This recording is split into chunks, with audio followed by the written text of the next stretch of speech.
If you get caught in the middle of a big, open field during a lightning storm, which of the following uniforms would be most likely to keep you safe? A thick wetsuit, a Superman costume, a medieval coat of armor, or your birthday suit? If you answered medieval coat of armor, you might be a little crazy, but you'd also be right. You'd be crazy, of course, because lightning is much more likely to strike metal than rubber, fabric, or bare skin. The reason is that lightning bolts are just long streams of fast-flowing electrons looking for the easiest path from point A to point B, and no everyday material provides an easier path than metal. So why would a material that lures lightning bolts keep you safe during a thunderstorm? Ironically, for the exact same reason it attracts the lightning in the first place. Metal is a great conductor of electricity. Electrons glide so easily over metals that they barely penetrate into the surface.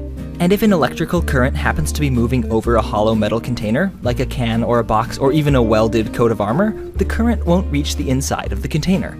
Physicists call this kind of container a Faraday cage, or in the case of the steel-woven clothing worn by linemen working on high-voltage wires, a Faraday suit. In fact, your car is an everyday example of a Faraday cage, which is why, despite what you may have heard about rubber tires, it's actually the closed metal chassis surrounding you that keeps you safe.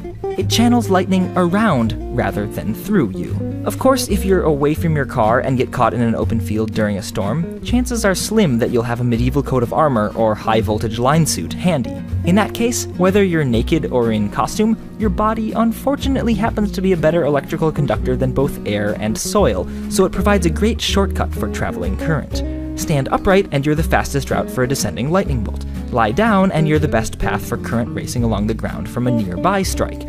So the best thing to do is crouch low and keep your feet close together. Crouching low is obvious, but similarly important, when your feet are right next to each other, your legs don't make for much of a shortcut for the current to get from A to B. And even if they are the best path for the lightning, when your feet are the only thing touching the ground, then the current will most likely travel up one leg and down the other, missing critical organs like your heart, something these cows couldn't avoid. But actually, the real best thing to do is avoid lightning altogether, and head indoors when you spot a storm on the horizon.